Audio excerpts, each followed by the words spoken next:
Highway के main side पर नहर बेबस खड़ा रूही को गले लगाए हुए होता है। वहीं दूसरी तरफ दादी और शीतल घर से निकलकर जब मुख्य हाईवे पर पहुंचती हैं, तो अचानक रूही से उनका आमना सामना हो जाता है। माहौल एकदम सन्नाटा सा छा जाता है। उधर जैसे ही रूही इस घर को छोड़कर जाने का फैसला करती है, उसी पल मुन्नी को जैसे महसूस हो जाता है कि उसका कोई अपना उससे बहुत दूर जाने वाला है। मासूम मुन्नी जोर जोर से रोने लगती है। उसकी रुलाई इतनी तेज होती है कि पूरा मुन्नी को चुप नहीं करा पाता। घर में अफरा तफरी मच जाती है और घबराए हुए घर वाले तुरंत डॉक्टर को बुलाते हैं। डॉक्टर मुन्नी की जांच करने के बाद बताती है कि उसकी सांसें अटक रही हैं। खासकर छोटे बच्चों में ऐसे लक्षण तभी दिखते हैं जब उन्हें डर लगता है कि उनका कोई बेहद करीबी उनसे दूर जा रहा है। डॉक्टर की ये बात सुनते ही पूरा परिवार अंदर से टूट जाता है और सबकी नजरें एक साथ रूही पर टिक जाती हैं। सभी समझ जाते हैं कि मुन्नी की इस हालत की वजह रूही का घर छोड़ने का फैसला है।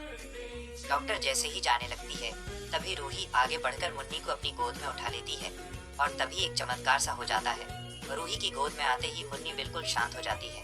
उसकी सांसें सामान्य हो जाती हैं और रोना पूरी तरह बंद हो जाता है। यह दृश्य देखकर पूरे घर की आंखें नम हो जाती हैं। जूही की आंखों से आंसू बहने लगते हैं। वो अपनी माँ संगीत की तस्वीर लेकर रूही के सामने आती है और कहती है, माँ की कसम है रूही दी, आप इस घर को छोड़कर नहीं जाएंगी। वही नहर भी खुद को रोक नहीं पाता। वो टूटे दिल से रूही से कहता है, रुक जाओ रूही, इस घर को छोड़कर मत जाओ। लेकिन रूही का दिल पहले ही बिखर चुका होता है। दर्द से भरी आंखों के साथ वो जूही से कहती है कि उसका फैसला नहीं बदलेगा। पूरा घर दुआ कर रहा होता है कि रूही रुक जाए, लेकिन सवाल यही है, क्या रूही सच में घर छोड़कर चली जाएगी या फिर मुन्नी की मासूमियत और परिवार का प्यार उसका फैसला बदल देगा? या कहानी में आने वाला है कोई और बड़ा ट्विस्ट? आने वाले एपिसोड में दर्शकों को मिलेगा जबरदस्त हाई वोल्टेज ड्रामा। रूही की वापसी के बाद दादी एक बार फिर चाल चलती हैं और नहर रूही के रिश्ते में गलतफहमी पैदा कर देती हैं। हालात ऐसे बनते हैं कि रूही दोबारा घर छोड़ने का फैसला कर लेती है। हालांकि नहर उसे रोक तो लेता है, लेकिन दिल से टूट चुका नहर अब रूही को भुलाने के लिए शीतल से शादी करने का फैसला कर लेता है। इसी बीच जूही अपनी बहन की खुशियों के लिए सच्चाई सामने लाने की ठान लेती है। नहर और शीतल की शादी रुकवाने के लिए वो सबूत जुटाने लगती है और तभी सामने आता है वो सबसे बड़ा राज बिट्टू, जिसे दादी अपना वारिस मान रही थी। असल में रोमिल और शीतल का बेटा है।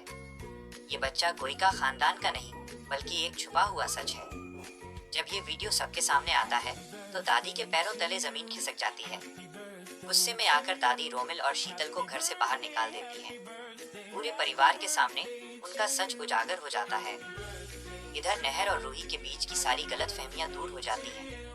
दोनों एक बार फिर करीब आते हैं और उनका रिश्ता पहले से भी ज्यादा मजबूत होता नजर आता है। अब आने वाले एपिसोड में जब जब सच्चाई सामने आएगी, शीतल, सोनी और बाकी घर वालों के चेहरे देखने लायक होंगे। सीरियल मनसुंदर में आगे क्या होगा, ये जानने के लिए जुड़े रहिए।